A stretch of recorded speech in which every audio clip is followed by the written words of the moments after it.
Hi, welcome to the Quakes Motel. My name's Conan. Now, I've seen a ton of people asking for a proper clipper in the MPC, and clippers are an essential tool for production and mixing nowadays. And if Akai want people to take mixing in the MPC seriously, then they probably should provide one. But, as is almost always the case, with a bit of digging, there is a workaround. Let's jump in.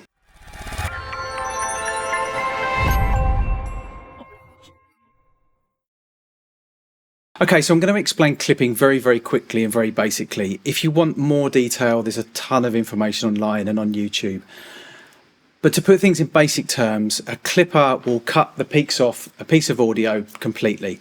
Soft clipping kind of attenuates the transients a little bit, so it's a little bit closer to what a limiter would do. But hard clipping, its purpose is just to completely shave off the peaks.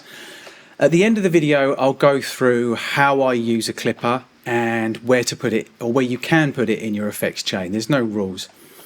Now, why do we want to clip audio? Generally, the reason why you clip audio is to make things louder, to reduce the dynamic range, to increase perceived loudness.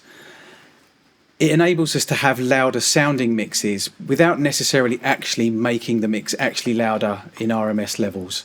So in the MPC, we have a couple of plugins which are sort of clippers. They have clipper, they're named clipper, I suppose. There's one in the drum effects, for instance. But this one, Air Distortion, actually does the job pretty well. So what I've done, I've got a beat here.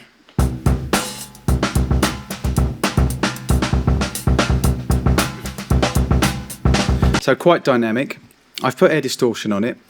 But the way that I have it set up, I have my own default setup here. I'm not using the distortion at all. I'm not using the tone section at all. I just use the clipping section. So the way that I've got this set up is I've got it on hard mode. I've got drive at absolute 0, output 100, mix 100. And as you can see at the moment, the threshold is on 0, tone is as is. So if you listen to me drop it in and out of bypass, there won't be any difference at all.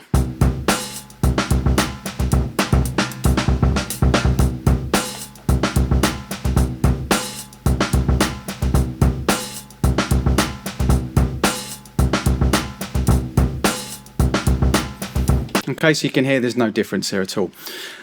What I'm going to do is, the whole point of this is with a clipper, I'm going to gradually bring it down so it starts clipping the peaks.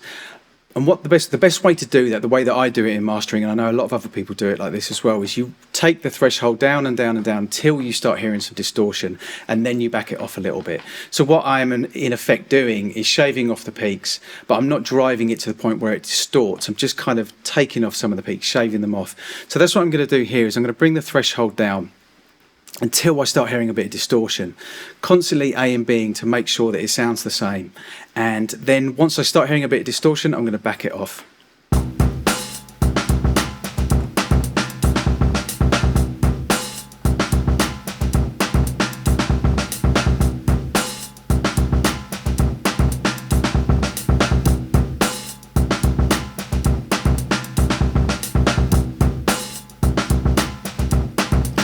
So around about 4, I can start hearing a bit of distortion. So I'm just going to back that off very slightly.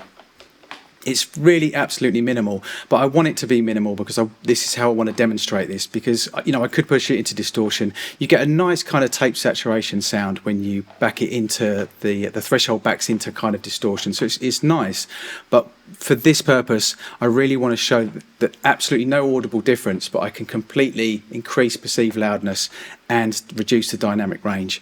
So at the moment, as you can hear, we've got it on -3.6. And when I drop it in and out,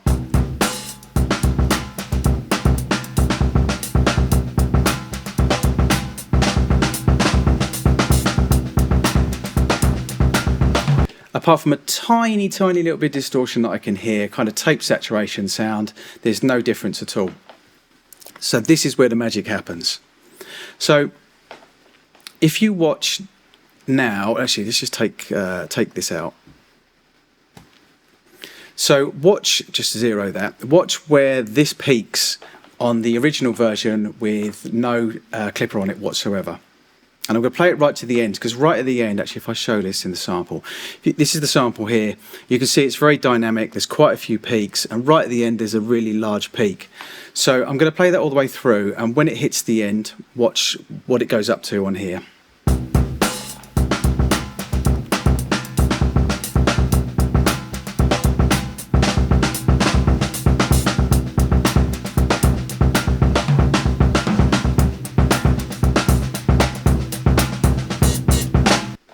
So you can see as it gets to the end on that big peak, it's nearly hitting 0 dB. So let's just zero that again and turn it on. And as we said, and as I've showed, there is no real audible difference. Now watch where it peaks right at the end.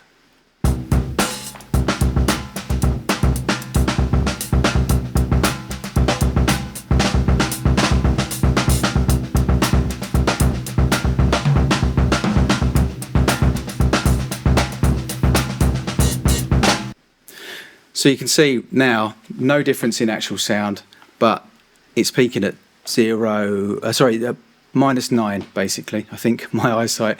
So you can hear no audible difference, but although it sounds as loud, it actually isn't as loud at all. It's actually quite a significant difference in the actual loudness. So what I did is I bounced the pad, the sample with the effect on it onto pad 2, and I'm going to play them back to back. So with pad 1, I'm just going to take that off.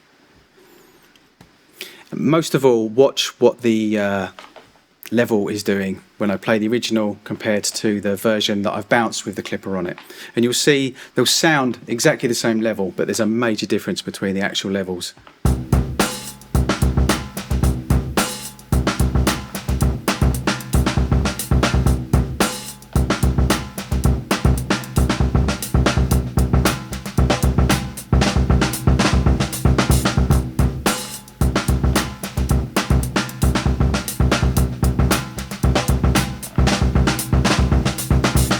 And then just take a look at the actual sample. This is the clipped version, and that's the original version. So no audible difference at all, but I mean you can see the difference. And what it's done is it's shaved everything off and just balanced everything out, but without any difference in the actual sound, and it's reducing the dynamic range. So there you have it.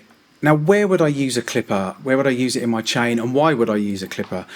Now I hope I've demonstrated with this video that you can see you can take a piece of audio that's peaking near 0 dB and you can clip it and you can be getting it sounding just as loud, exactly the same, but it will be peaking at -9 dB. So obviously with that, by controlling the peaks, I've got another 9 dB in this case to play with where I can increase the loudness. So it's going to be even louder, but it's actually not going to be louder in terms of RMS levels or LUFS levels. So the point of that is that you can get a much louder sounding mix or a much louder sounding master. Now where do I use clipping in my effects chain? If I'm mastering for clients, what I quite often do is I will clip very early on.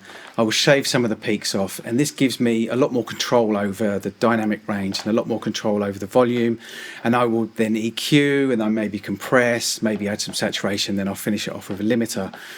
So you could in effect do that in the MPC. You could use air distortion and clip the audio very quickly, not to the point where you're hearing any audible difference like I demonstrated, and then you could EQ and then you could go into a limiter. But you could do that on the master bus, but what you could also do is you could clip each individual channel or each individual bus, like the clip to zero technique, for instance. Look that up on YouTube. And you're going to get much louder mixes, or they're going to sound much louder, but you can still have a limiter at -0.3 dB, for instance.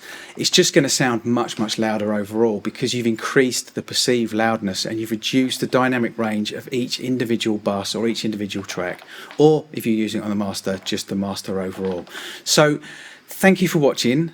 Please subscribe for more mixing, mastering and MPC tutorials and reviews. This is the Crates Motel. My name's Conan. Until next time.